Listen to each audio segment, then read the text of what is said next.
अस्सलाम वालेकुम students, class 9 biology chapter number 4 हम सेल्स एंड टिश्यूज़ की बात चल रही थी। आज हम उसमें टॉपिक स्टडी करते हैं passage of molecules into and out of the cell. जी, आज हमने क्या करना है, वो जो मॉलिक्यूल्स हमने स्टडी किए थे ऑर्गेनिज्म, उसमें हमने स्टडी किया था कि हम फूड पार्टिकल सेल के अंदर आता है और सेल के बाहर भी जाता है। हम उसको फूड एनर्जी यूज़ करते हैं, उसके बाद एनर्जी सेल के अंदर भी यूज़ होती है और आउट ऑफ द सेल भी जाती है। आज हम ये सारे पैसेजेस स्टडी करेंगे। कल के टॉपिक में हमारी एक बात हो रही थी सेमी परमेबल मेम्ब्रेन में।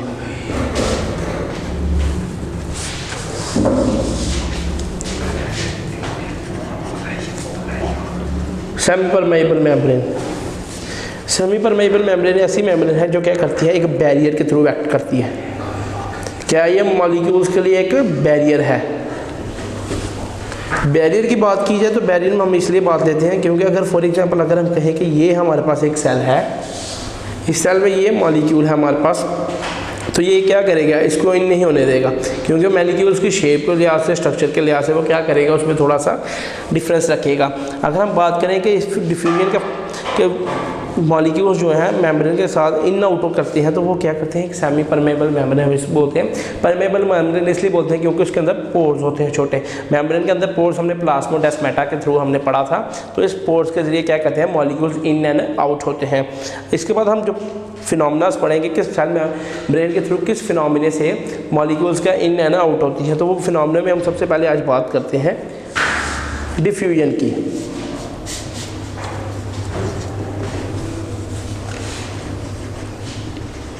डिफ्यूजन, ये डिफ्यूजन हम पढ़ते हैं कि डिफ्यूजन क्या होती है, ये मूवमेंट होती है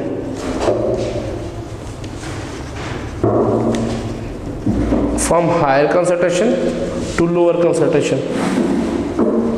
डिफ्यूजन क्या है, मूवमेंट है from higher concentration to lower concentration across the crystallisation gradient. क्या कहते हैं, हम मॉलिक्यूल सॉलिड लिक्विड गैस को मोशन होता है, फिर क्या करता है वो जब आता है मेम्ब्रेन के पास, फिर डिफ्यूज इसलिए होता है क्योंकि बाहर उस पार्टिकल की कंसंट्रेशन ज़्यादा होती है उसकी बनिस्बत सेल के अंदर।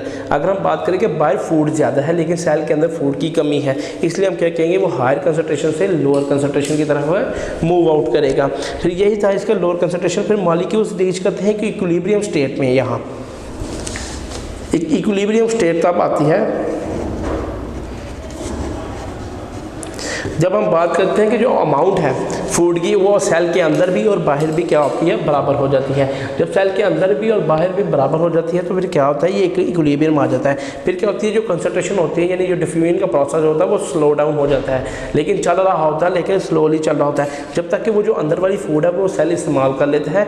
फिर जाके डिफ्यूजन का प्रोसेस है स्पीड अप हो जाता है क्योंकि जो सेल के अंदर जो अमाउंट थी फूड की वो फिर लो हो गई है, जिसकी वजह से क्या है, डिफ्यूजन का प्रोसेस हाई हो गया क्योंकि डिफ्यूजन होती है हायर कंसंट्रेशन से टुवर्ड्स लो कंसंट्रेशन।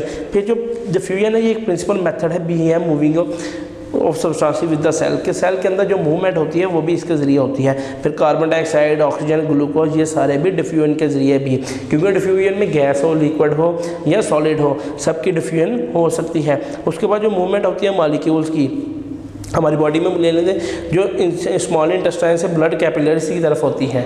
जब हमारे ह्यूमन बॉडीज़ की एग्जांपल लेते हैं, यहाँ ह्यूमन बॉडीज़ क्या करते हैं, जब फूड को इनटेक करते हैं, फूड इनटेक करने के बाद हमारी जो डाइजेशन होने के बाद जो स्मॉल इंटेस्टाइन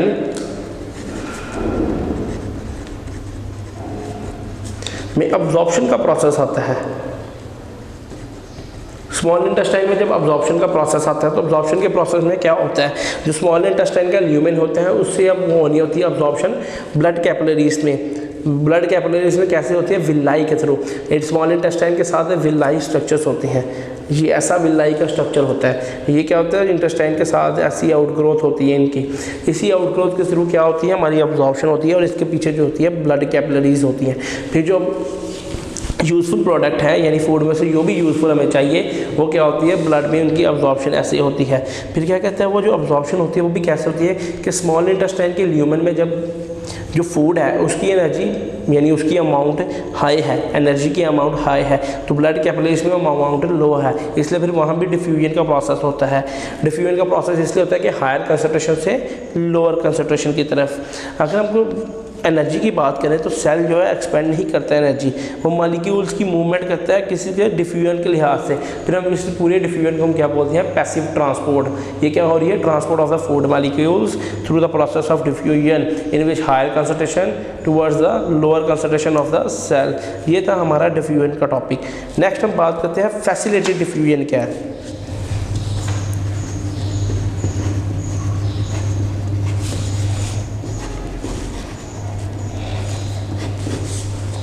फैसिलिटेटेड डिफ्यूजन की हम बात करते हैं तो फैसिलिटेटेड डिफ्यूजन में हम सबसे पहले ये पढ़ते हैं कि जो मॉलिक्यूल्स होते हैं सेल मेम्ब्रेन में अंदर आकर डिफ्यूजन के अंदर आके वो हियर एंड देयर मूव करते हैं, फ्रीली मूव करते हैं। जब मॉलिक्यूल्स इन आउट होते हैं with transport of proteins present in the cell membrane, जब एक ट्रांसपोर्ट ऑफ प्रोटीन की वजह से जो हायर कंसंट्रेशन से लोअर कंसंट्रेशन की तरफ हो मूवमेंट है, तो फिर क्या बोलते हैं उसको, फैसिलिटेटेड डिफ्यूजन। किसकी बिना पे, ट्रांसपोर्ट ऑफ प्रोटीन से।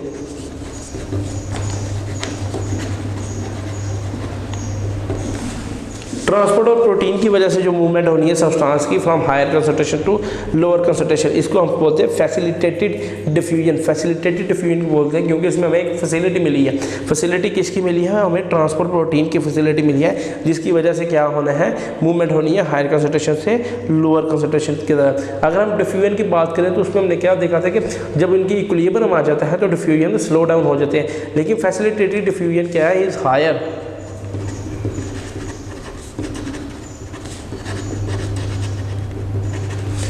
कहता है इज हायर देन डिफ्यूजन। क्या होता है इसमें, डिफ्यूजन इसलिए हाई होती है ड्यू टू ट्रांसपोर्ट प्रोटीन, कि ट्रांसपोर्ट प्रोटीन की वजह से यहाँ जो डिफ्यूजन होती है फैसिलिटेटेड डिफ्यूजन है, हायर है। फिर facilitated diffusion is also type of passive transport, कि ये एक पैसिव ट्रांसपोर्ट का भी टाइप है, इसमें हम एनर्जी को भी ले सकते हैं। अगर हम देखें डिफ्यूजन और facilitated diffusion through cell membrane,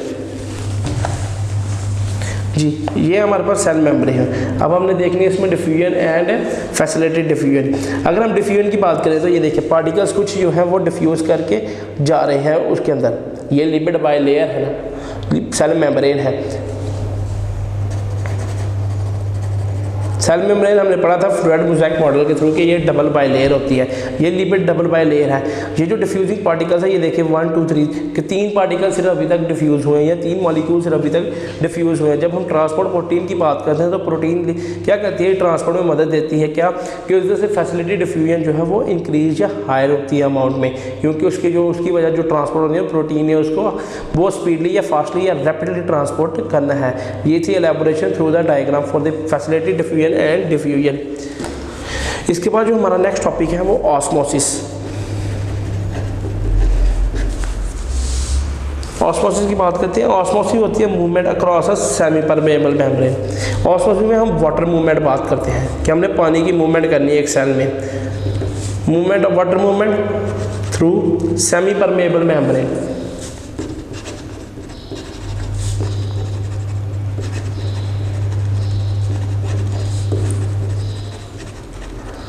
through semi permeable membrane क्या करना है हमने, सेमी परमेएबल मेम्ब्रेन के थ्रू क्या करना है, सोल्यूशन का जो लेसर सॉल्यूट होगी उसकी कंसंट्रेशन को हायर सॉल्यूट कंसंट्रेशन की तरफ मूवमेंट करना है। इस ऑस्मोसिस के मूवमेंट के हम क्या 3 टाइप्स लेते हैं इसमें, hypertonic, hypotonic, isotonic.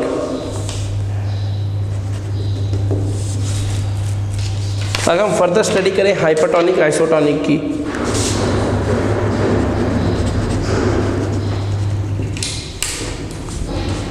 Hypertonic solution which has relatively more solute, solution which has more solute, जिस पे solute की मिकदार ज़्यादा होगी। अगर हम हाइपोटोनिक की बात करें,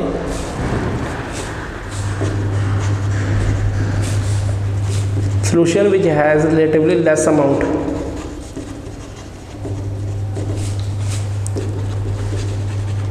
isotonic which have equal amounts of solute, which have equal concentration।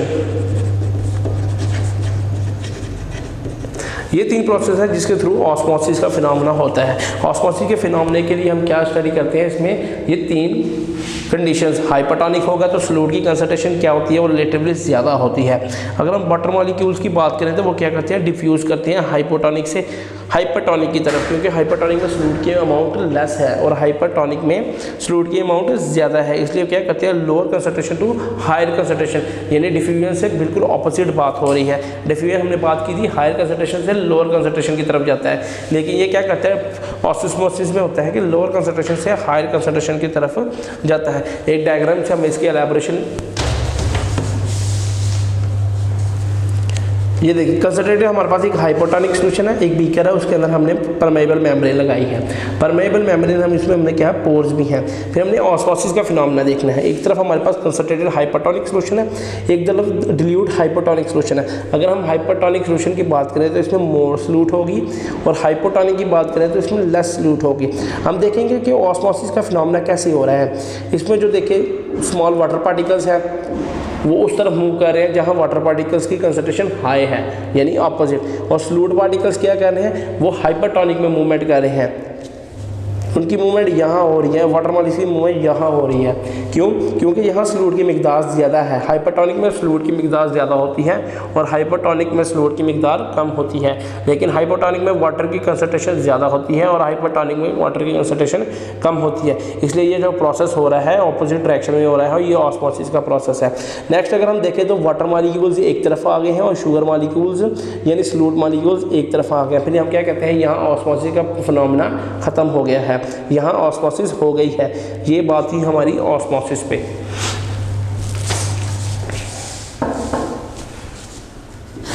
अगर हम बात करते हैं टर्गेट प्रेशर की, टर्गेट प्रेशर क्या होता है, जब इंटरनली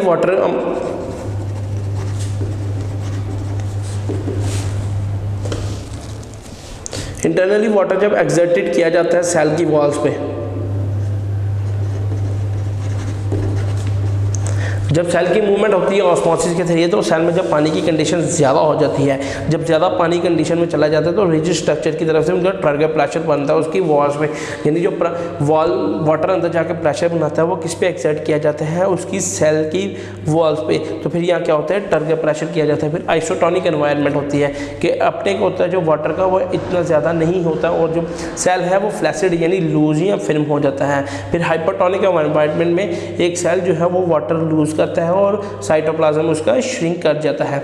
अगर हम इसको डायग्राम से एलैबोरेशन देखेंगे कि ये देखिए एक एनिमल सेल है। अगर हम हाइपोटोनिक सॉल्यूशन देखें तो हाइपोटोनिक सॉल्यूशन में हमारे पास सॉल्यूट कम थी और वाटर की मिकदार ज़्यादा थी, और उसमें देखिए वाटर जब ऑस्मोसिस के जरिए क्या हो गया, इनमें सेल के इन हो गया तो अंदर जाकर हमने देखा कि वाटर की मिकदार ज़्यादा हो गई है और सॉल्यूट की मिकदार कम हो गई है। फिर अगर हम हाइपरटोनिक सॉल्यूशन में लेके जाएं, हाइपरटोनिक सॉल्यूशन में सॉल्यूट ज़्यादा होती है, वाटर क्या हो जाएगा, साइटोप्लाज्म से लीव आउट हो जाएगा। साइटोप्लाज्म से लीव आउट होने के बाद क्या होगी, उसमें श्रिंकिंग होगी, यानी वो सेल जो है वो सिकुड़ जाएगा, क्योंकि वो तब तक ही फ्लैसिड यानी लूज रहेगा जब तक उसमें वाटर की अमाउंट सॉल्यूट की अमाउंट से ज़्यादा रहेगी, यानी आइसोटोनिक या हाइपोटोनिक सॉल्यूशन रहेगा। जो ही सॉल्यूट की मिकदार ज़्यादा होगी हाइपरटोनिक सॉल्यूशन में तो वो सेल श्रिंक आउट हो जाएगा, और श्रिंकिंग होती है साइटोप्लाज्म में, क्योंकि साइटोप्लाज्म में ही सारा वाटर स्टोर होता है। हाइटोप्लाज्म में श्रिंकिंग होने को क्या हम बोलते हैं, प्लाज्मोलाइसिस। ये थी एनिमल सेल की बात। अगर नीचे ही हम उसको देखें प्लांट सेल की बात, तो हाइपरटोनिक सॉल्यूशन में क्या होता है, टर्जिड होता है, सेल में वाटर होता है लेकिन कम होता है। जब हम आइसोटोनिक की बात करते हैं कि सॉल्यूट की और वाटर की कंसंट्रेशन दोनों की इक्वल होनी चाहिए, तो फिर क्या होता है, वो सेल लूज आउट होता है, क्योंकि वाटर जो है सेल के अंदर आ जाता है। और जब हम देखते हैं हाइपोटोनिक सॉल्यूशन, हम कहते हैं कि वाटर की हमें कंसंट्रेशन नहीं चाहिए, सॉल्यूट की कंसंट्रेशन हाई होनी चाहिए। तो देखिए प्लाज्मोलाइसिस हो गई है सेल में और सेल श्रिंक्ड आउट हो गया, उसका साइटोप्लाज्म श्रिंक्ड आउट हो गया, इनके साइज में फ़र्क पड़ा है, इनके वॉल्यूम में फ़र्क पड़ा है। ये थी सेल की श्रिंकिंग और फ्लैसिडनेस कि नॉर्मल सेल कब होता है, आइसोटोनिक कंडीशन में सेल नॉर्मल होता है, एनिमल सेल आइसोटोनिक कंडीशन में नॉर्मल होता है, लेकिन जो प्लांट सेल है वो हाइपोटोनिक सॉल्यूशन में नॉर्मल होता है जब उसमें सॉल्यूट की मिकदार कम होती है और वाटर की मिकदार ज़्यादा होती है। ये था हमारा टॉपिक जो था टर्गेट प्रेशर का और वाटर बैलेंसिंग का। This is done through plasmolysis. की प्लाज्मोलाइसिस हमने पढ़ा है कि वो किसकी श्रिंकिंग होती है, साइटोप्लाज्म की। नेक्स्ट हम ऑस्मोसिस पढ़ेंगे गॉड सेल से।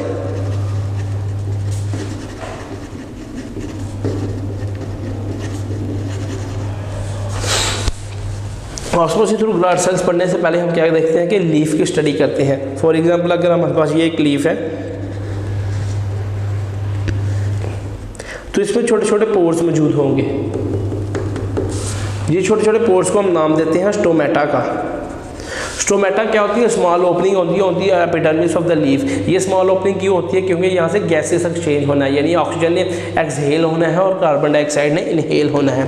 यहाँ से गैसेस एक्सचेंज की होती है तो फिर हमारी जो ऑस्मोसिस होती है, यानी वो वाटर का इनटेक होता है, वो भी यहाँ से ही होता है। ऑस्मोसिस के क्या stomata in the leaf epidermis surrounded by guard cells. क्या यहाँ के जो स्टोमेटा होते हैं वो क्या होते हैं? गार्ड सेल से घेरे हुए होते हैं। गार्ड सेल्स का क्या ताल्लुक होता है? यहाँ के गार्ड सेल क्या करते हैं? ग्लूकोज को हाइपरटोनिक सोल्यूशन में लेके आते हैं। यानी गार्ड सेल्स क्या करते हैं? हाइपरटोनिक सोल्यूशन इसलिए बनाते हैं ग्लूकोज का क्योंकि वहाँ हायर कंसंट्रेशन रहे ग्लूकोज की, वाटर की हायर कंसंट्रेशन ना होने पाए। ये था फिनोमेना गार्ड सेल्स का। लेकिन जब वाटर एंटर करते हैं सेल्स में तो वो क्या होते हैं? गार्ड सेल्स क्या होते हैं? स्वेल हो जाते हैं। गार्ड सेल के स्वेल होने की क्या जाता है? जो हमने आइसोटोनिक में पढ़ा था कि साइटोप्लाज्म में क्या हो जाता है? वाटर का की जो कंसंट्रेशन है वो हाई हो जाती है। फिर क्या करता है? वो स्ट्रक्चर रिच्ड हो जाता है और अपनी शेप खत्म कर देता है और पोर बन जाता है उसमें। अब पोर इज क्रिएटेड के पोर बन जाता है। तो फिर जब रात होती है तो लो सॉल्यूट कंसंट्रेशन की वजह से जो गार्ड सेल्स हैं वो वाटर लीव कर देते हैं। वो वाटर लीव करने के बाद क्या होते हैं? वो श्रिंक हो जाते हैं। श्रिंक होने के बाद क्या करते हैं? दोबारा फिर जो गार्ड सेल्स होते हैं वो अपना जो ग्लूकोज है उसकी कंसंट्रेशन को हाई करते हैं। लेकिन जो ही ऑस्मोसिस की कंसंट्रेशन देखेंगे, वाटर जब अंदर आ जाता है तो सेल जो है फ्लासिड हो जाता है। लेकिन जब वाटर की कंसंट्रेशन कम हो जाती है तो वो क्या होता है? जस्ट सेल श्रिंक हो जाता है, उसका साइटोप्लाज्म श्रिंक हो जाता है। तो गार्ड सेल्स क्या करते हैं? वो कंसंट्रेशन बना के रखते हैं ग्लूकोज की भी और वाटर की भी in the stomata and the side epidermis of the leaf for the manufacturing of food. ये थी हमारी osmosis through the guard cells. अब टॉपिक जो हम स्टडी करेंगे वो फिल्ट्रेशन। फिल्ट्रेशन एक ऐसा प्रोसेस है जिसमें हम क्या करते हैं? मॉलिक्यूल्स को फिल्टर करते हैं। और फिल्ट्रेशन का हम ह्यूमन बॉडी या एनिमल बॉडी या लिविंग ऑर्गेनिज्म में क्या इसका सेंस लेते हैं वो ये है कि स्मॉल मॉलिक्यूल्स जो होते हैं उसको हम फोर्स करते हैं। Small molecules are forced to pass through semi permeable membrane.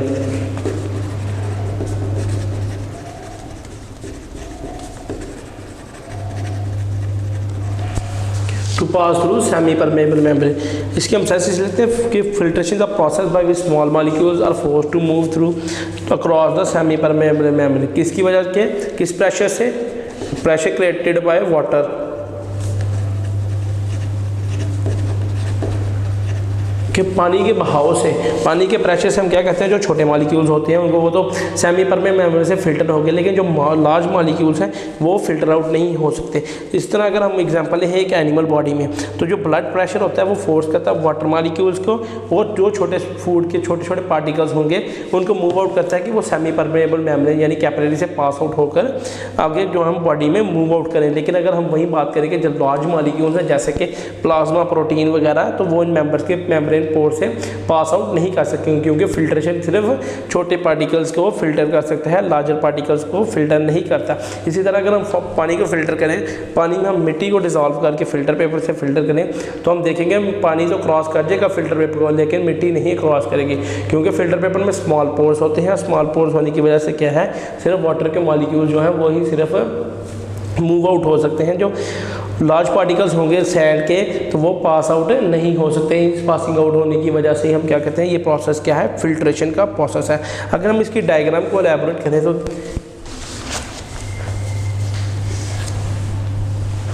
कि स्मॉल मॉलिक्यूल्स, अगर हम फिल्ट्रेशन देखें कि स्मॉल मॉलिक्यूल्स, ये ब्लड का प्रेशर है।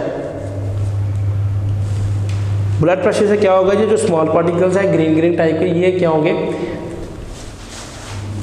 मूव आउट होंगे सेमी परमेबल मेम्ब्रेन से। अगर हम देखें येलो कलर के पार्टिकल, ये लार्ज मॉलिक्यूल्स हैं, यानी प्रोटीन हो सकते हैं, स्टीरॉइड्स हो सकते हैं, कुछ भी हो सकते हैं जो मूव आउट नहीं हो सकते। अगर हम ऊपर की तरफ मेम्ब्रेन की देखें तो ये क्या हो गया? ये फिल्टर्ड हो गए हैं, ये मॉलिक्यूल्स फिल्टर हो गए हैं। फिल्टर मॉलिक्यूल्स होने के बाद क्या हो गया? ये पोर से पास आउट हो गए हैं। इसलिए क्या होता है? कहा जाता है कि फिल्ट्रेशन हमेशा छोटी पार्टिकल्स की होती है। Larger particles are not filtered by the filter paper और any semi permeable membrane. This was the topic of filtration. Now we will study about active transport.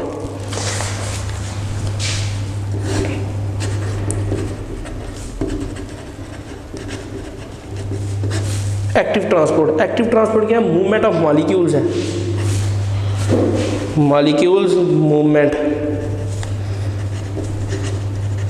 from area of lower concentration to area of higher concentration। जी active transport में हम बात करते हैं कि क्या होगा, लोअर कंसंट्रेशन से हायर कंसंट्रेशन की तरफ मूवमेंट होगी मॉलिक्यूल्स की, लेकिन जो कंसंट्रेशन वहाँ है कि ग्रेडियंट भी बना होगा जो क्या करेगा, एनर्जी रिक्वायर करेगा कंसंट्रेशन को होने से। यानी ग्रेडियंट हम कहते हैं कोई भी ऐसी रुकावट होगी जिसको एनर्जी मिलेगी तो तब जाके क्या होगी, मूवमेंट होगी। अगर इसी प्रोसेस में हम सेल मेम्ब्रेन की बात करें तो सेल मेम्ब्रेन को भी एनर्जी चाहिए मॉलिक्यूल्स को मूव करने के लिए। सबसे कॉमन एग्जाम्पल करते हैं, अगर आप एक दरवाजे के पास खड़े हैं और आपने लोगों को उस दरवाजे से पास करना है, तो दरवाजा वो लोग आके दरवाजे के पास रुक रहे हैं तो आप क्या करेंगे, पीछे से पुश आउट करेंगे उनको, अपनी एनर्जी लगाएंगे उन मॉलिक्यूल्स को अंदर कमरे की तरफ करने में। और इसी एनर्जी को हम क्या कहेंगे कि ये एनर्जी यूज़ हुई है किससे, कंसंट्रेशन। आप एक कंसंट्रेशन ग्रेडियंट का काम कर रहे हैं और आप क्या कर रहे हैं, उन मॉलिक्यूल्स को अंदर पुश आउट कर रहे हैं। इसलिए कंसंट्रेशन ग्रेडियंट जो है वो एनर्जी कैरियर होता है, उसको एनर्जी चाहिए मॉलिक्यूल्स को सेल के इन या आउट मूव करने के लिए। अगर हम membranes of the nerve cells की बात करें,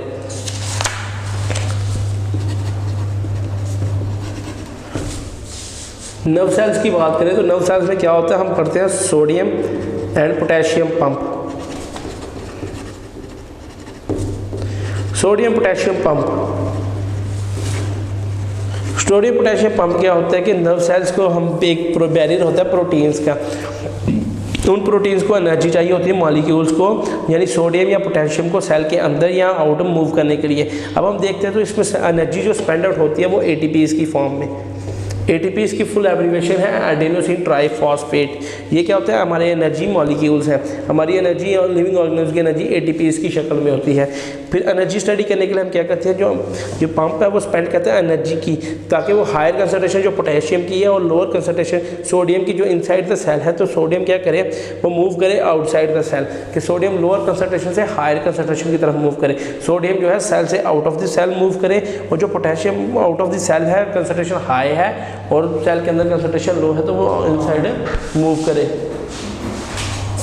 इसी मूवमेंट को हम क्या कहेंगे, ये सोडियम पोटेशियम पंप है। और ये सोडियम पोटेशियम पंप क्या कहते हैं, सेल्स को आउट ऑफ द सेल और इन द सेल मूव आउट के लिए क्या यूज़ करते हैं हम, हायर कंसंट्रेशन और लो कंसंट्रेशन का फिनोमेना, जिसको हम कलेक्टिवली नाम देते हैं एक्टिव ट्रांसपोर्ट। डायग्राम से हम एलैबोरेशन करते हैं।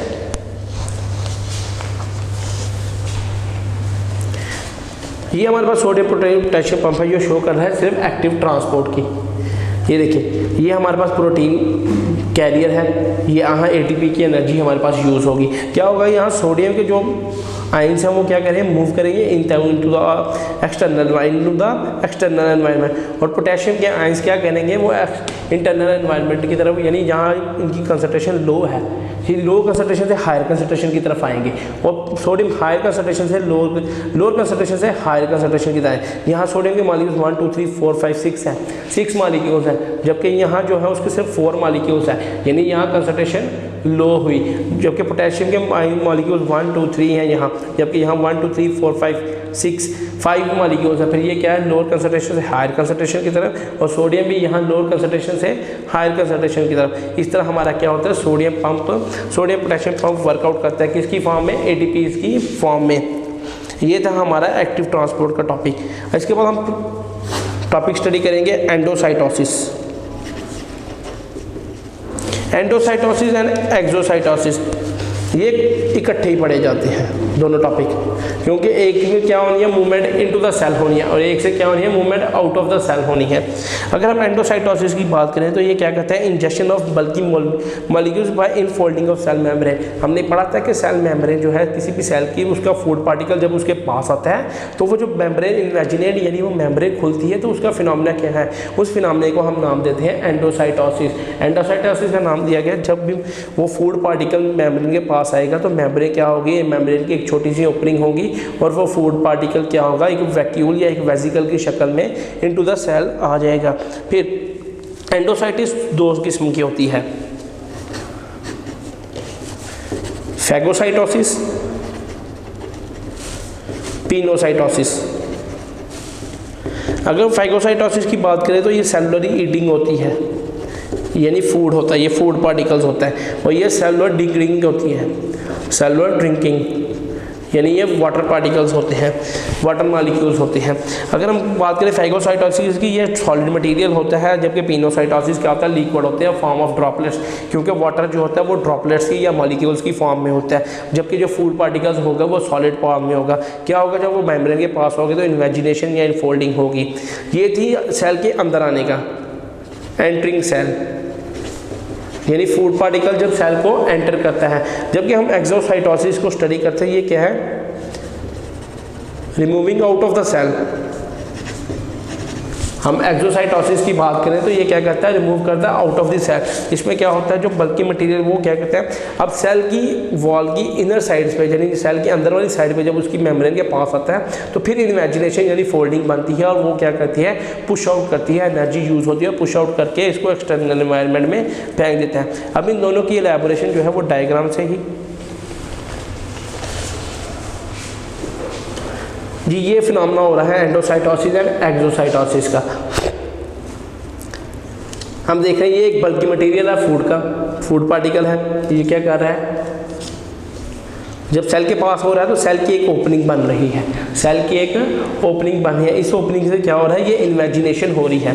इन्वेजिनेशन यानी ये इसका होल बन रहा है। फिर क्या होगा, इन्वेजिनेशन कंप्लीट होने के बाद जब वो फूड पार्टिकल अंदर की तरफ इंटरनल एनवायरनमेंट में आ जाए तो वो क्या होगी, ख़त्म हो जाएगा और वैक्यूल एक वेसिकल की शक्ल में अंदर आ जाएगा। फिर उसके बाद जो लाइजोसोम से वो इस पर एक्ट करेंगे, इसकी डाइजेशन करेंगे, और जब वो बल्कि मटीरियल एक्सपोर्ट करना होगा, यानी जो वेस्ट प्रोडक्ट है वो एक्सपोर्ट करना होगा, तो फिर क्या होगा, वो वेस्ट प्रोडक्ट अपने अंदर एक वेसिकल बनाएंगे। वेसिकल बनाने के बाद क्या होगा, वो वेसिकल मूव आउट करेंगे इंटरनल की तरफ, इंटरनली सेल मेम्ब्रेन की तरफ। जब वो इंटरनली सेल मेम्ब्रेन की तरफ करेंगे तो फिर एक फोल्डिंग सी ओपन होगी, और फोल्डिंग से ओपन होकर वो क्या होगा, वो सारा वेस्ट मटेरियल एक्सटर्नल एनवायरनमेंट की तरफ एलिमिनेशन का प्रोसेस हो जाएगा, यानी एक्सटर्नल एनवायरनमेंट में चला जाएगा और इंटरनली रिमूव हो जाएगा। ये प्रोसेस हो रहा है एक्सोसाइटोसिस एंड एंडोसाइटोसिस। ये थे बल्कि मटेरियल की बात। इसी तरह वाटर मॉलिक्यूल भी इसी तरह बॉडी के अंदर आते हैं और बॉडी के बाहर भी जाते हैं। ये था प्रोसेस एंडोसाइटोसिस एंड एक्सोसाइटोसिस। ये थे वो फंक्शंस जो हमारी सेल मेम्ब्रेन परफॉर्म करती है, किसके लिहाज से, फूड मॉलिक्यूल्स के अंदर आने के लिहाज से और फूड मॉलिक्यूल्स को बाहर निकालने के लिहाज से। अब हम जो बात करेंगे वो एनिमल और प्लांट टिश्यूज़ की बात करेंगे। एनिमल एंड प्लांट टिश्यूज़,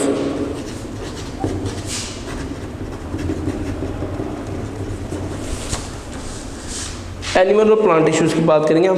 हमने जो levels of organisation first chapter में स्टडी की है, उसमें हमने कहा कि टिश्यू जो है वो ग्रुप ऑफ सिमिलर सेल है, कि एक सेल का ग्रुप है, group of cells performing special function. हमने तो कहा था सेल एक फंक्शन परफॉर्म करता है, लेकिन जब हम अब ये कह रहे हैं कि जो ग्रुप ऑफ सेल्स है वो एक अपना कॉमन और एक फंक्शन परफॉर्म करते हैं। इस तरह हम आज पढ़ेंगे animal tissues and plant tissues, फिर हम उनके फंक्शंस, उनकी स्पेसिफिसिटीज़ पढ़ेंगे, लोकेशंस पढ़ेंगे। सबसे पहले हम एनिमल टिश्यूज़ की बात शुरू करते हैं।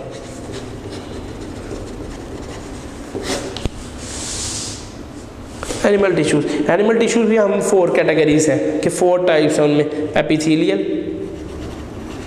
Epithelial tissues, connective tissues, muscle tissues, nervous tissues. ये 4 किस्म के टिश्यूज़ हैं जो क्या होते हैं, एनिमल टिश्यूज़ होते हैं, यानी जो एनिमल्स की बॉडी को बनाते हैं, यानी सेल से मिलकर ही एक बॉडी बनती है, टिश्यू से मिलकर ही एक बॉडी बनती है। ये वो 4 किस्म के ग्रुप ऑफ सेल्स हैं जो एक प्रॉपर फंक्शन या स्पेसिफिक फंक्शन परफॉर्म करते हैं। बारी बारी हम सबको स्टडी करते हैं। सबसे पहले epithelial tissues.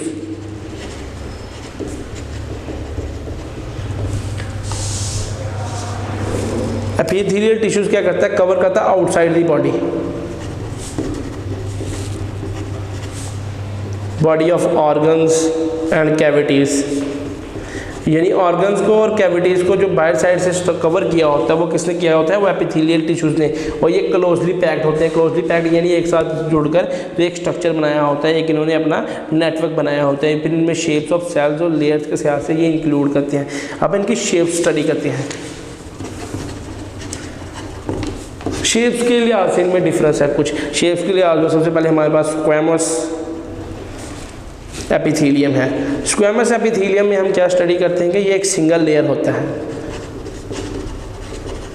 Single layer of cell होता है। सिंगल लेयर ये कहाँ पाया जाता है? लंग्स में। इनकी लोकेशन क्या है? Lungs, heart, blood vessels. ये लंग्स में, हार्ट में और ब्लड वेसल्स में पाया जाता है। ये स्क्वायर टाइप होता है, स्क्वायर की शक्ल में होता है, square shaped. Squamous epithelium square shaped होता है, इसलिए हम इसको स्क्वैमस बोलते हैं। आगे हमारे पास है क्यूबोडियल एपिथेलियम। क्यूबोडियल में single layer of cube shaped, single layer of cube shaped cells. ये क्यूब की शक्ल के नुमा सेल्स होते हैं। फिर यहाँ ये इनकी लोकेशन होती है किडनी ट्यूब्स, किडनी ट्यूब्स में और स्मॉल ग्लैंड्स में पाए जाते हैं। ये क्या कहते हैं? ये सिक्रीशंस मेक करते हैं, मेक सिक्रीशंस। सिक्रीशंस क्यों करते हैं? जो ग्लैंड्स हैं हमारे वो सिक्रीशंस प्रोड्यूस करते हैं, यानी वो हार्मोन्स प्रोड्यूस करते हैं। हार्मोन्स क्या होते हैं? एक स्पेशलाइज्ड सेल्स होते हैं, स्पेशलाइज्ड सेल्स होते हैं जो हमारे ग्लैंड्स प्रोड्यूस करते हैं। ये उन्हीं का नाम हमने सिक्रीशंस रखा है कि जो ग्लैंड्स है वो क्या करते हैं? सिक्रीशंस प्रोड्यूस करते हैं। इसी तरह हमारे पास जो नेक्स्ट है वो कॉलमनर है।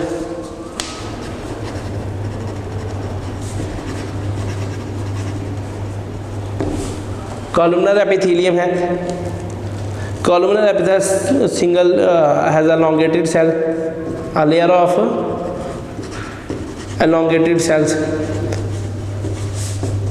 अगर हम कॉलम की बात करें तो वो इस तरह शक्ल में होते हैं कॉलम, इसलिए हमने इसको कॉलमनर के। ये elongated सेल्स होते हैं। इनकी लोकेशन जो है वो ट्रैकिया, ट्रैकिया जहाँ हमारी सांस की नाली होती है उसको ट्रैकिया, फिर वो यहाँ वहीं उधर ब्रोंकी में, क्योंकि ये elongated होते हैं, और प्रोपल्स म्यूकस में। नेक्स्ट हम बात करते हैं ciliated columnar epithelium. Ciliated columnar epithelium में ये elongated सेल्स होते हैं विद सिलिया।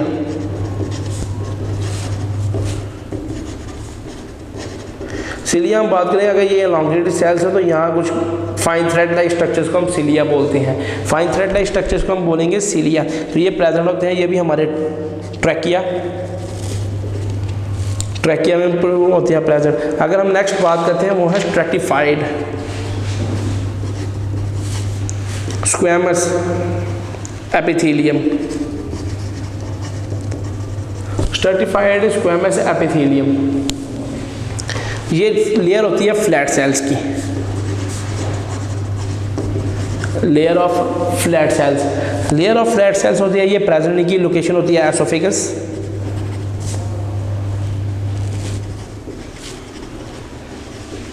और माउथ में।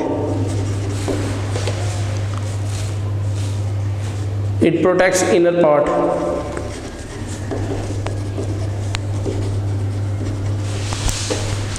ये एसोफेगस यानी माउथ में, एसोफेगस में होता है, माउथ में होता है, और ये हमारे इनर पार्ट्स को प्रोटेक्ट करता है। अब हमारी जो एपिथेलियल टिश्यूज थे उनकी टाइप्स ये थी, ये उनकी शेप के लिहाज से उनकी टाइप थी। अगर हम बात करें कि एपिथेलियल टिश्यू क्या करते हैं, ये हमारी बॉडी को कवर करते हैं। इन्होंने क्या किया हुआ है? हमारी बॉडी को कवर किया हुआ है। इन्होंने अपने टाइप्स के जरिए हमारी बहुत सारे ऑर्गन्स यानी कैविटीज़ को कवर किया हुआ है। स्क्वैमस एपिथेलियम, इनकी डायग्राम्स पे हम थोड़ा सा स्टडी करते हैं। अगर हम स्क्वैमस की डायग्राम को देखें तो ये एक वाकई फ्लैट लेयर है, ये एक फ्लैट लेयर है ये एपिथेलियम की, ये एक फ्लैट है लेयर है epithelium, flat layer of epithelium है। जब हम क्यूबोडियल की बात करते हैं तो वो क्यूबोडियल एपिथेलियम की बात करें तो वो क्यूब के साथ स्ट्रक्चर में है। और जब हम स्ट्रैटिफाइड स्क्वैमस देखें तो इन्होंने एक फ्लैट लेयर्स बनाई हुई हैं जो हमारे एसोफेगस को कवर करते हैं। कॉलमनर देखेंगे, इन्होंने कॉलम बनाए हुए हैं, ये स्ट्रेट है। अगर हम आगे सिलिएटेड कॉलमनर देखें तो इसके ऊपर छोटे छोटे सिलिया मौजूद हैं, ये छोटे छोटे सिलिया मौजूद हैं, इसलिए हम इसको सिलिएटेड कॉलमनर एपिथेलियम बोलते हैं। ये थे शेप के लिहाज से हमारे एपिथेलियल टिश्यूज़ की टाइप्स। अगर हम नेक्स्ट बात करते हैं कनेक्टिव टिश्यूज़ की,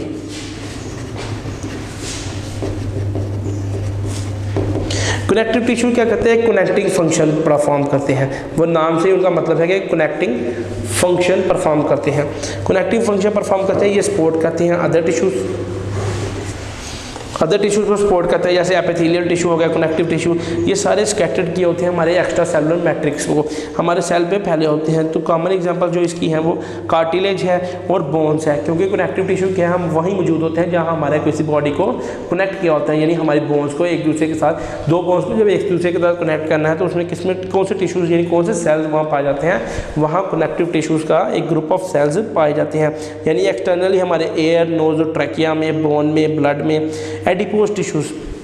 उसके बाद हम बात करते हैं एडिपोज टिश्यूज़। एडिपोज टिश्यूज़ क्या होते हैं, हमारे ये जो है ये हमारा एक्सटर्नल स्ट्रक्चर बनाते हैं। एडिपोज टिश्यू हमारे किडनी के अराउंड, किडनी, अंडर स्किन, यानी हमारी जिल्द के नीचे कौन से टिश्यूज़ पाए जाते हैं, एडिपोज टिश्यूज़ पाए जाते हैं। फिर हमारे एब्डोमेन, यानी पेट के इर्द गिर्द भी जो टिश्यूज़ पाए जाते हैं वो हमारे एब्डोमेन होता है, एब्डोमिनल एरिया होता है, उस वहाँ भी क्या है, एडिपोज टिश्यूज़ पाए जाते हैं। और जो फैट है वो भी स्टोर ज़्यादा एडिपोज टिश्यूज़ में होती है, इसलिए जो ज़्यादा इंसान जो हेल्दी होता है उसकी सारी फैट जो है वो एडिपोज टिश्यूज़ में ही स्टोर होती है। ये था कनेक्टिव टिश्यूज़ का एक टॉपिक। ये क्या करता है, सपोर्ट प्रोवाइड करता है और सपोर्ट प्रोवाइड करता है और एनर्जी प्रोवाइड करता है, क्योंकि ये दोनों ऑर्गन्स को कनेक्ट किए होते हैं। अगर हम इसकी डायग्राम में देखें तो हमारे पास ये कार्टिलेज, यानी जो हमारी मोटरनी हड्डी है जिसने कान हमारा बनाया हुआ है, जैसे ये कार्टिलेज से मिलकर बना है। फिर ये बोन को कनेक्ट करने में ये जो हार्ट मैट्रिक्स है उसका, फिर ब्लड में हमारे पाए जाते हैं कनेक्टिव टिश्यूज़। फिर ये एडिपोज टिश्यूज़ है, इनमें फैट देखें, ये येलो कलर की सारी फैट है, ये सारी फैट है। फैट की वजह से इसलिए हमने कहा कि एडिपोज टिश्यू में सारी फैट स्टोर होती है। ये था हमारा टॉपिक कनेक्टिव टिश्यूज़ का। अगर हम नेक्स्ट टिश्यू की बात करें तो वो मसल टिश्यूज़ है। जी, मसल टिश्यू। मसल टिश्यू क्या होता है, ये लॉन्ग सेल्स होते हैं, हमारी मसल का लॉन्ग सेल्स होते हैं। हम देखते हैं कि हमारा अगर शोल्डर मसल आपकी देखें तो उसमें क्या होगा, ये एलोंगेटेड सेल्स होते हैं। एलोंगेटेड सेल और मसल फाइबर से मिलकर बनते हैं, ये फाइबर से मिलकर बनते हैं और ये एबोडेंट टिश्यूज एनिमल्स में पाए जाते हैं और ह्यूमन बींग्स में भी पाए जाते हैं, क्योंकि इन सेल्स में यानी इन टिश्यूज़ में एबिलिटी होती है कॉन्ट्रैक्ट की और रिलैक्स की। जब हम अपना बाजू स्ट्रेच करते हैं या उसको क्लोज करते हैं तो क्या होता है, उसमें कॉन्ट्रैक्ट एंड रिलैक्सेशन की एबिलिटी होती है। इसी कॉन्ट्रैक्ट और रिलैक्सेशन की एबिलिटी से क्या होता है, हमारा मसल्स ग्रो करता है। जब हम देखें कि बहुत सारे आप देखेंगे यंग जो एडल्ट होते हैं वो जिम आउट करते हैं, जिम आउट करके वर्कआउट क्या करते हैं, वो अपने मसल टिश्यूज़ यानी मसल सेल्स को स्ट्रेंथन करते हैं। फिर वो मसल सेल्स क्या होते हैं, इलॉन्गेटेड हो जाते हैं और साथ ही उनकी ग्रोथ भी होती है। हम मसल सेल्स की डिफरेंट टाइप्स हम देखते हैं। स्केलेटल मसल्स,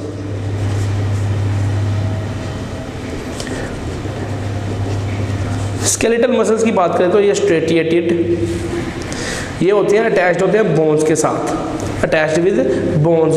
फिर ये कहते हैं, ये इनमें कंटेन करते हैं मैनी न्यूक्लियाई और ये रिस्पॉन्सिबल होते हैं मूवमेंट ऑफ बोन्स के लिए। ये बोन्स की मूवमेंट के लिए रिस्पॉन्सिबल होते हैं। बोन्स की मूवमेंट के लिए इसमें रिस्पॉन्सिबल होते हैं क्योंकि ये स्ट्रेच आर्म और फोर आर्म की क्लोजिंग को, बाजू के सीधे करने को, बाजू के ऊपर करने को, के सारे रिस्पॉन्सिबल यही हैं। उसके बाद हम बात करते हैं स्मूथ मसल्स की। स्मूथ मसल्स भी मसल टिश्यू की दूसरी टाइप है। इसमें क्या करता है, ये वॉल्स ऑफ एलिमेंट्री कैनाल यानी हमारी सांस की नाली के दीवारों पर पाए जाते हैं, वहाँ पाए जाते हैं। उसके बाद यूरिनरी ब्लैडर और ब्लड में ये स्मूथ होते हैं सेल्स, फिर ये इनके अंदर सिंगल न्यूक्लियस होता है और ये रिस्पॉन्सिबल होते हैं मूवमेंट ऑफ सब्सटेंस के, मूवमेंट ऑफ सब्सटेंस यानी सब्सटेंस की मूवमेंट के लिए ये रिस्पॉन्सिबल है। आगे हम बात करते हैं कार्डियक मसल्स की। कार्डियक मसल्स, कार्डियक बोलते हैं हार्ट को, कार्डियक हार्ट को बोलते हैं और ये हार्ट टिश्यूज या हार्ट सेल्स होते हैं। हार्ट के अराउंड जो सेल्स और टिश्यूज पाए जाते हैं उनको बोला जाता है हार्ट टिश्यूज या हार्ट सेल्स। ये थे टाइप्स किसकी, मसल टिश्यूज की। ये एनिमल टिश्यूज हम लास्ट में पढ़ेंगे। नर्वस टिश्यूज, नर्वस टिश्यू से ये बात करते हैं, ये हमारे नर्वस सिस्टम यानी हमारे न्यूरॉन्स वगैरह की एबिलिटी को स्ट्रेंथन करने के लिए न्यूरॉन्स, उनसे भी नर्व्स, ये उसको सराउंड करते हैं। न्यूरॉन टिश्यूज क्या करते हैं, हमारे कम्युनिकेशन बनाते हैं, हमारे अंदर कम्युनिकेशन फॉर्म करते हैं, कम्युनिकेशन सिस्टम बनाते हैं और परफॉर्म करते हैं एक स्पेशली टास्क। जबकि जो स्पेशलाइज टास्क कंडक्ट करता है messages in the form of nerve impulses. Nerve tissues कहाँ पाए जाते हैं, हमारे ब्रेन में, स्पाइनल कॉर्ड में। Brain and spinal cord. थोड़ा सा हम यहाँ तारम नर्व्स का लेते हैं कि नर्व्स का फंक्शन क्या है। हम देखते हैं कि अगर हमारा अचानक किसी गर्म चीज़ को हाथ लग जाए तो हम बहुत जल्दी से वहाँ से हाथ उठाते हैं। तो फिर ये क्या है, जो ही हमारी किसी चीज़ को गर्म चीज़ को हाथ लगता है तो फिर वो क्या है, वो डायरेक्टली हमारे ब्रेन और स्पाइनल कॉर्ड तक नर्व्स न्यूरॉन्स क्या करते हैं, नर्व इम्पल्सिस मैसेजेस कंडक्ट करते हैं कि ये चीज़ बॉडी को हार्मफुल है। फिर हमारे ब्रेन वहाँ से ऑर्डर देता है कि put off the up your finger, कि अपना हाथ वहाँ से उठाया जाए। फिर वो क्या करता है, बॉडी फंक्शन इनवॉलंटरी एक्शन होता है और बड़ी जल्दी हम अपना हाथ उठा लेते हैं। ये कैसे होता है, ये सारा न्यूरॉन्स या नर्वस टिश्यू की मदद से होता है। ये थे हमारे नर्वस टिश्यू और ये थे हमारे एनिमल टिश्यूज़ की। ये एनिमल टिश्यूज़ की जो डिटेल हमारी बात चल रही थी वो यहाँ इख्तिताम हुई। उसके बाद हम बात करते हैं प्लांट टिश्यूज़ की।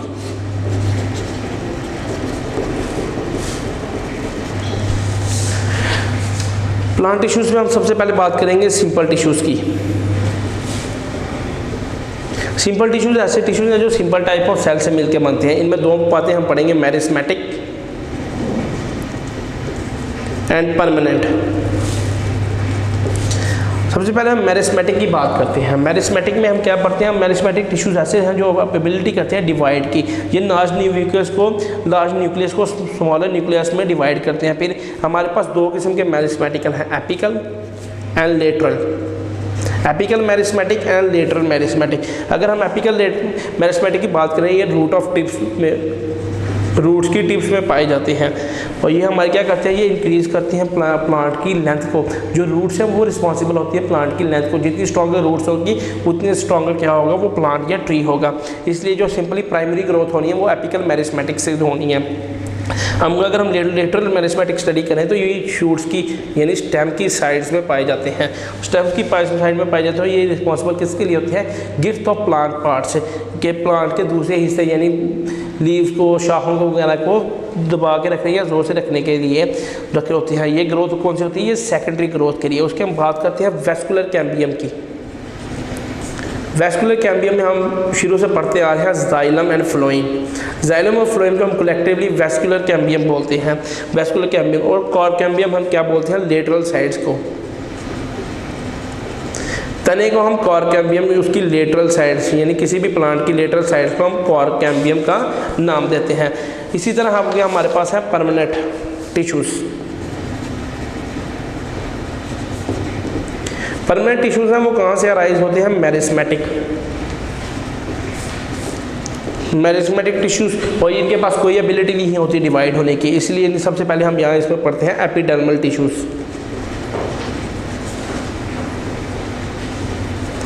एपिडर्मल टिश्यूज़ सिंगल लेयर्ड होते हैं, कवर बॉडी पार्ट। फिर ये एक बैरियर करते हैं between the environment and internal plant tissues. Epidermal tissues भी तने के बिल्कुल साथ होते हैं, तो उससे क्या होता है कि ये एक एनवायरनमेंट में एक बैरियर प्रोड्यूस करते हैं। बैरियर क्या होता है कि एनवायरनमेंट में और प्लांट के इंटरनल पार्ट में एक बैरियर प्रोवाइड करते हैं। फिर उससे क्या करते हैं, ये रिस्पॉन्सिबल होते हैं अब्जॉर्प्शन की। बैरियर की वजह से इन्होंने अब्जॉर्प्शन करनी है of water and minerals,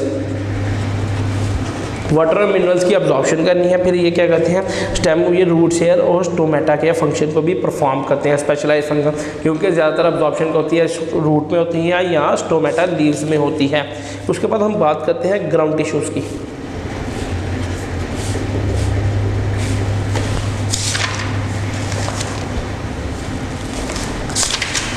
ground tissue जो होते हैं सिंपली पैरेन्काइमा टिश्यू सेल से मिलकर बनते हैं।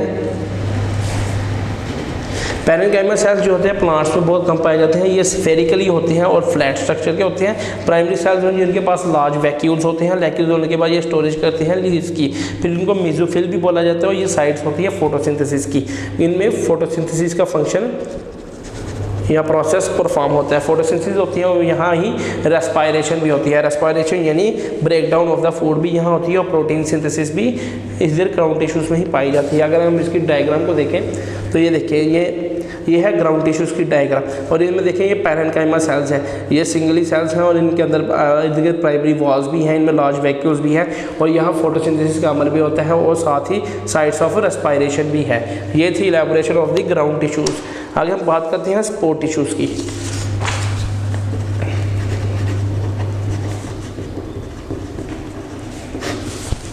स्पोर्ट टिश्यू में हम बात करते हैं कोलेनकाइमा। कोलेनकाइमा टिश्यू की, कोलेनकाइमा कहाँ पाए जाते हैं? ये कॉर्टेक्स में पाए जाते हैं ऑफ द यंग स्टेम्स और पैटर्न्स ऑफ द फ्लावर्स में। ये यंग स्टेम्स में यानी जो छोटा पौधा होगा उसकी तने में पाए जाते हैं और दूसरों के पत्तों में पाए जाते हैं। ये एलोंगेटेड सेल्स होते हैं और थिकन होते हैं और सेल वॉल से। इनकी जो थिकनेस होती है वो इनके सेल वॉल की होती है। ये फ्लेक्सिबल होते हैं और ये स्पोर्ट परफॉर्म करते हैं। स्पोर्ट टू द ऑर्गन, ये किस प्लांट्स के ऑर्गन्स को स्पोर्ट फॉर्म करते हैं। आगे इधर हमने पढ़ते हैं इनकी टाइप दूसरी sclerenchyma. Sclerenchyma tissue, sclerenchyma tissue जो होते हैं ये भी कंपोज होते हैं रिजिड सेकेंडरी। इनमें रिजिड सेकेंडरी सेल वॉल होती है, उसमें थिकन सेल वॉल होती है, इसमें रिजिड सेकेंडरी सेल वॉल होती है। उसके बाद ये हार्डन लिग्निन होती है, ये बहुत सख्त होते हैं। सख्त होने की वजह से इनमें केमिकल कंपोनेंट पाया जाता है वुड का। हम देखते हैं ना कई दरख्तों से कोई केमिकल निकल रहा होता है, वो लिग्निन होता है। लिग्निन और वैक्स निकल रही होती है, वो कहाँ पाया जाता है? स्क्लेरेनकाइमा टिश्यूज़ में पाया जाता है। और ये मोस्टली इनमें से जो होती है वो एलोंगेटेड सेल्स क्या होते हैं, डेड हो जाते हैं बहुत जल्दी। अगर हम इन दोनों की डायग्राम को देखें, ये डायग्राम है कोलेनकाइमा टिश्यूज़ की। कोलेनकाइमा टिश्यूज़ में हमने देखा कि ये यंग स्टेम्स में होते हैं और ये थिकन सेल होती है, इनकी वॉल्स की वजह से ये थिकन होते हैं। इसी तरह अगर हम देखते हैं स्क्लेरेनकाइमा को, ये है स्क्लेरेनकाइमा। इसमें हम देखते हैं ये इनकी थिक्ड सेल वॉल होती है। हम देखते हैं कि अगर जूम आउट करके देखें तो ये इसकी वॉल जो है काफ़ी थिक्ड है और थिक्ड वॉल की वजह से इनमें कुछ सेल्स जो हैं वो डेड भी हो चुके हैं। नेक्स्ट हम बात करते हैं कंपाउंड टिश्यूज़ की। ये प्लांट टिश्यूज़ का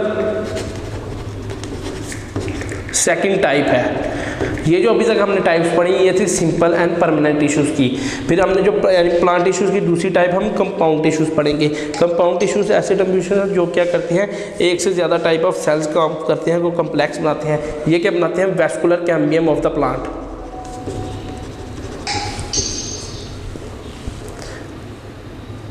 वैस्कुलर कैम्बियम में हम सबसे पहले बात करते हैं जाइलम की। जाइलम होता है रिस्पॉन्सिबल होता है ट्रांसपोर्ट ऑफ वाटर के लिए, ट्रांसपोर्ट ऑफ वाटर के थ्रू द एरियल पार्ट्स। इसमें क्या होता है? लिग्निन होता है सेकेंडरी वॉल्स में सेल्स की। फिर जाइलम वेसल्स होते हैं, वेसल एलिमेंट्स होते हैं और ट्रैकियर्स भी होते हैं। वेसल एलिमेंट्स जो होते हैं ये थिक्ड वॉल्स होते हैं, इनमें वॉल नहीं होती है, ये जॉइन करते हैं अलॉन्ग ट्रैकियर्स। ट्रैकियर्स क्या होते हैं? स्लेंडर लाइक सेल्स होते हैं, एलोंगेटेड होते हैं और इनकी ओवरलैपिंग एंड्स होते हैं।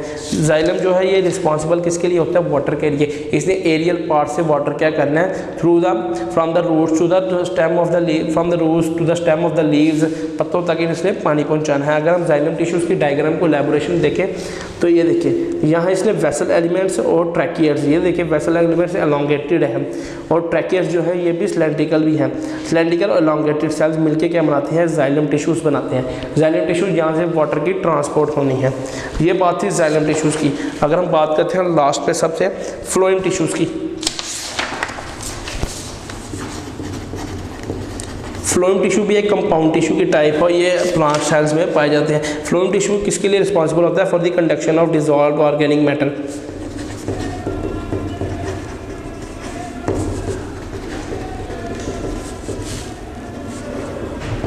ऑर्गेनिक मैटर के अंदर से रूट से दूसरी प्लांट्स की टाइप की तरफ। फ्लोएम क्या करता है? ये इसमें सीव्स और कंपेनियंस होती हैं, इसमें सीव प्लेट्स एंड कंपेनियन सेल्स होते हैं। जैसे उसमें ट्रैकियाज होते हैं और वैसा इस तरह इसमें सीव ट्यूब्स एंड कंपेनियंस होते हैं। सीव ट्यूब्स क्या होती है? वो लॉन्ग सेल्स होते हैं,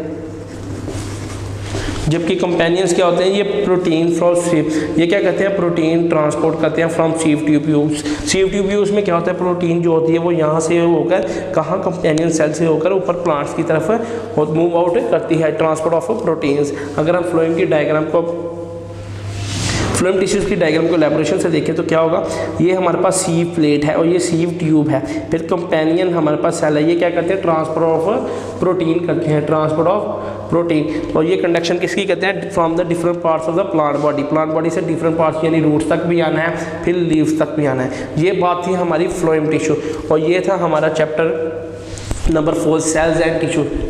वीडियो पसंद आई तो लाइक करें, अपनी राय कमेंट करें। ऐसे ही मजीद वीडियोस के लिए हमारा चैनल सब्सक्राइब करें और बेल का आइकन दबाएं ताकि आपको हर वीडियो का नोटिफिकेशन मिलता रहे।